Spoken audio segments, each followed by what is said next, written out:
Do you want to sound more natural when you speak English and understand conversations with native English speakers? Well, in this video, I am going to share with you some idiomatic phrases known as phrasal verbs in English to really help you to follow along conversations, informal conversations in English, and be able to use these phrases as well. We're going to look at a story, putting it into context.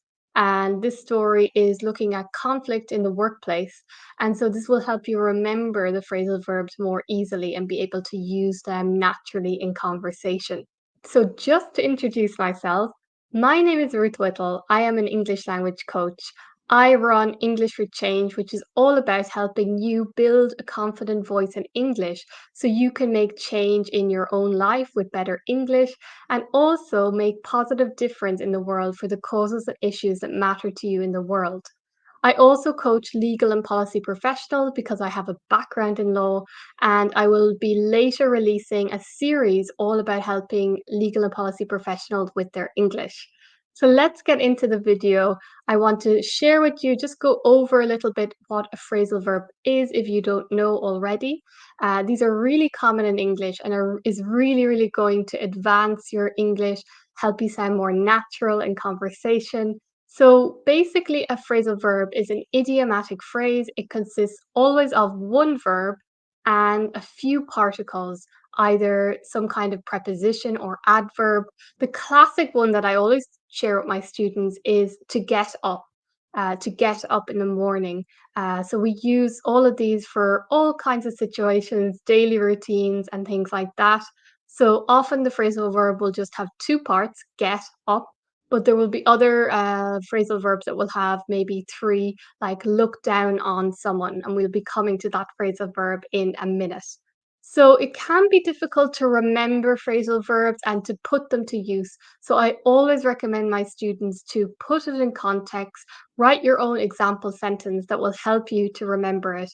And in this story that I'm going to share with you, it's all about conflict in the workplace, in particular looking at discrimination, a case of discrimination. And I invented this story myself. I was thinking about talking about women, female harassment towards women in the workplace, which is definitely a very common one. But there are all kinds of forms of discrimination. And I thought it would be interesting to look at non native English speakers and how they can be discriminated in the workplace. I would love to know in the comments, have you ever felt discriminated, harassed because you don't speak English as a native speaker? You are a non native English speaker.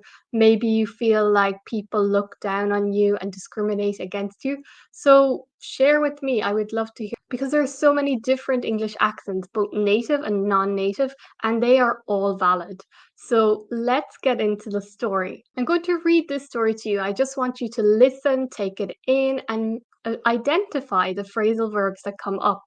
There are going to be 8 examples of phrasal verbs, so let's get into it.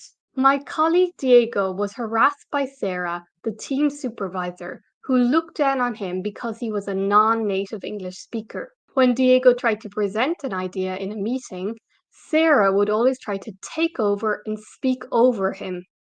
I wanted to stand up for Diego and call Sarah out for her bad behavior, but I didn't want to lose my job. After a few weeks, I got together with the rest of my team and we all stood up to Sarah in a meeting and told her that we wouldn't accept her behavior anymore.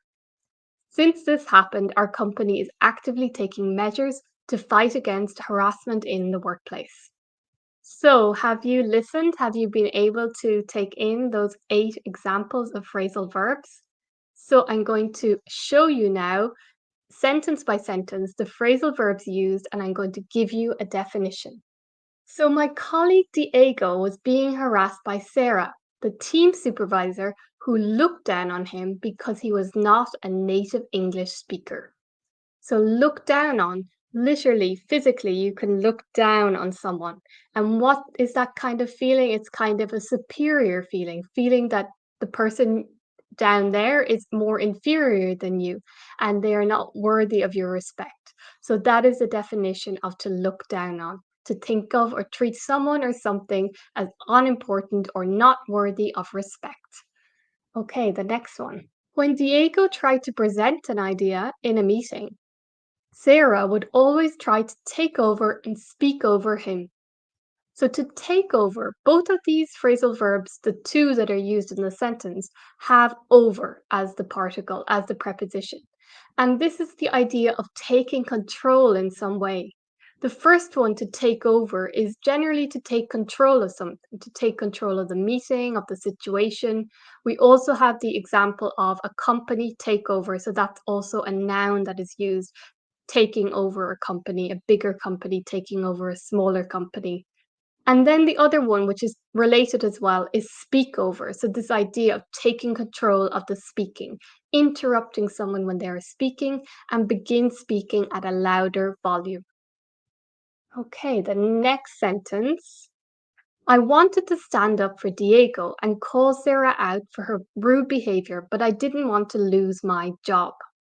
So, to stand up for is positive thing. It's to defend an idea or person that are being criticized or attacked. So we often talk about this in the policy legal space. We talk about standing up for human rights, standing up for equality. So it's going to be someone that you like, a friend, or it's going to be an idea you like, a positive idea. So standing up for. We're also going to look at a very similar phrasal verb in the next slide, and this is going to be like the opposite, but very, very similar. So stand up for, remember that. And then the next one is to call someone out for something. This means to criticize someone about something they have said or done and challenge them to explain it. Now, I hear this a lot recently in the news, talking, with the Me Too movement and things like that, calling employers, calling men out for their behavior, for their sexual harassment, all of that. It's definitely a very good one to know these days. So, to call someone out. Yes. Now, in the next sentence, after a few weeks, I got together with the rest of my team and we all stood up to Sarah in a meeting and told her that we wouldn't accept her behavior anymore. Like in the previous one, stand up for, this is stand up to.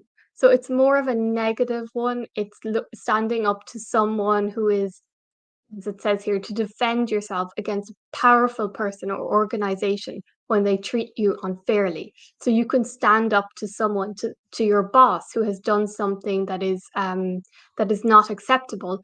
You can stand up to racism. You can stand up to this country. You can stand up to the government in power that is corrupt. So stand up to. So you see that just replacing the preposition, it totally different meaning. Stand up for in the previous one, stand up to here.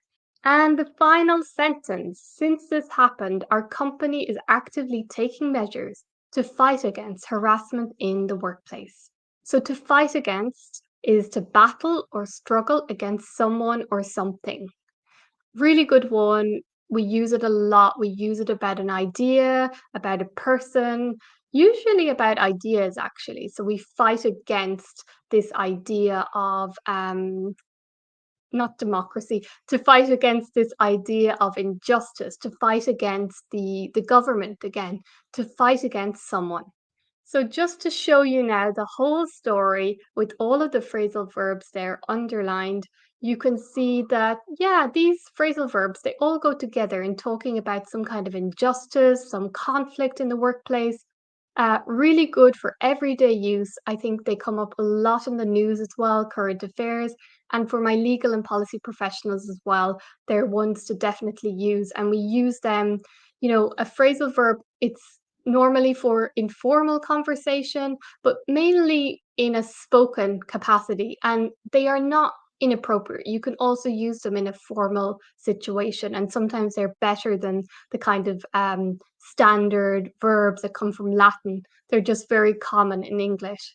So I really hope you liked this video. I am going to share with you a free PDF to download all of the notes from today so you can go over this story in your own time.